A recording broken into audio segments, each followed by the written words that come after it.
So here's an issue we don't talk enough about. What is your stance on military spending? How do campaign contributions by defense industries affect the amount of tax that taxpayers must spend on the military?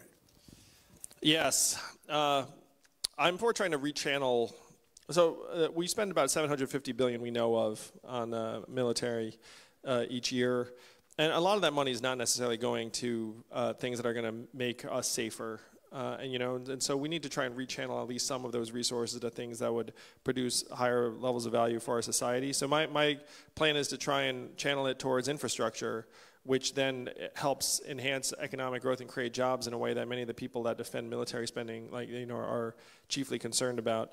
But we need to start trying to work on the problems of today, and a significant proportion of our military budget is being spent on things that we're guarding against threats from decades ago. Yeah, and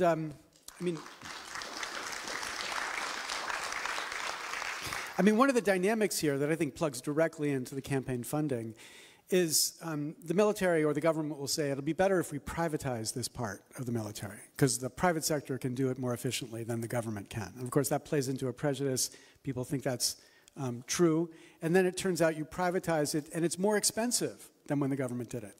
Yet there are companies who get an extraordinary benefit from that privatization, and they're the ones who are driving these policies towards privatization. So the Halliburtons of America, who make extraordinary amounts of money on the basis of these killing machines. I mean, you can sense that when you go to the D.C. area. Holy cow! It's like there's like an army of contractors and private firms just there to sort of just drawing resources out. It's like, oh, we can do it more efficiently, and it's like they can just make a lot more money.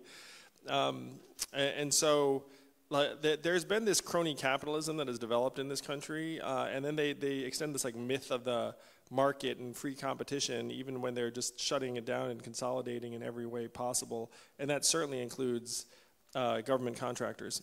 Yeah, and when you think about soldiers who are in the field, real soldiers, like people who work, in the Army or Navy or Air Force, and then they're working with these private contractors who are being paid more than the soldiers and live by different sets of rules than the soldiers. It really undermines the integrity of the whole process of the American defense industry. Yeah, and it's not just soldiers. It's like there are other, I work for this agency, and then I leave the agency, and then I come back as a contractor the next week, and all of a sudden my salary's doubled. I mean, that happens all the time, and it's deeply messed up.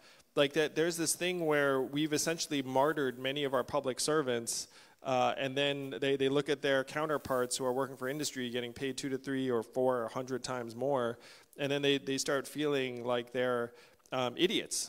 And then the private sector is there. We have to stop. We have to try and reverse that dynamic as much as possible. So one of the things I've suggested is that we need to shut the revolving door between government regulators and industry, because right now when they come in, they already have their eyes on the lobbyist job, and if that's the case, then they'll never make any fundamental changes. Yeah. So Jim Cooper, who's a Democrat from Tennessee, who's been in Congress, he was elected in 1982.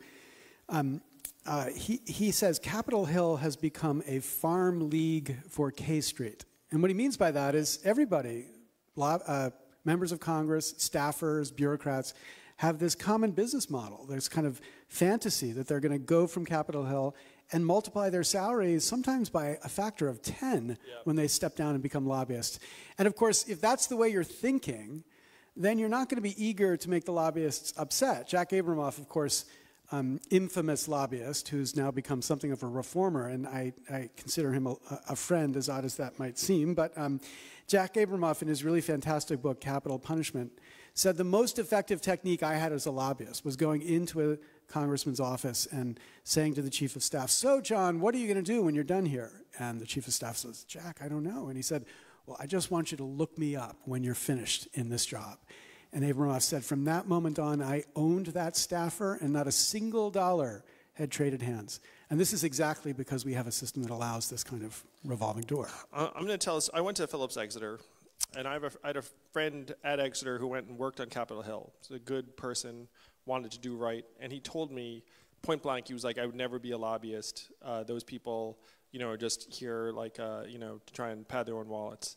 And then he worked on Capitol Hill, and then he worked on Capitol Hill, and then 12 years later, he's a lobbyist. And so, like, I remember that conversation very well.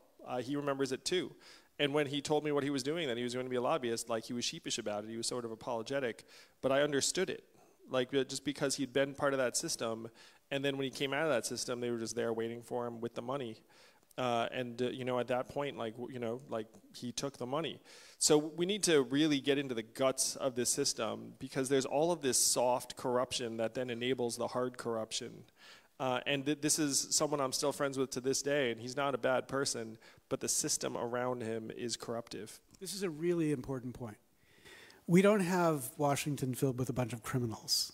Members of Congress are not bad people. All of them go to Congress, I think, whether you agree with their policies or not, for the right reasons. They're all trying to do good. But then they find themselves in the middle of the system that forces them, if they're going to survive, to behave like this. And so I think one really important thing is to stop vilifying people as if they're evil people and just take on the system, which I think is the interesting perspective somebody like an entrepreneur brings to this type of question. Because you look at problems and you think, what's the twist that might make this problem go away?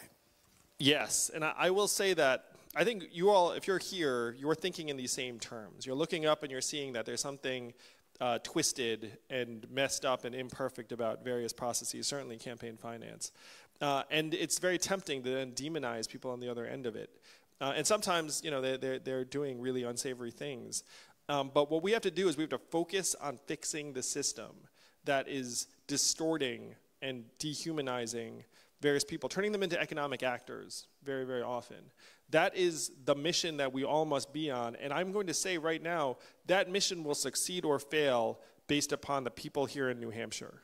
That you all have this almost sacred trust to try and safeguard the rest of the country from this broken down system that is on the verge of pushing us off this precipice, but after which there will be no coming back. And you can all feel it. Like, we're all heading in that direction. That's why I'm running for president.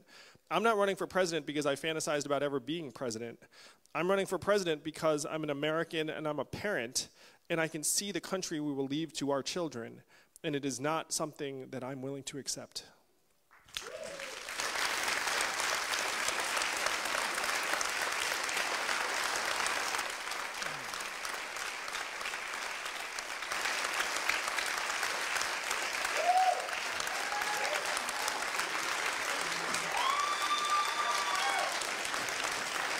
Thank you all.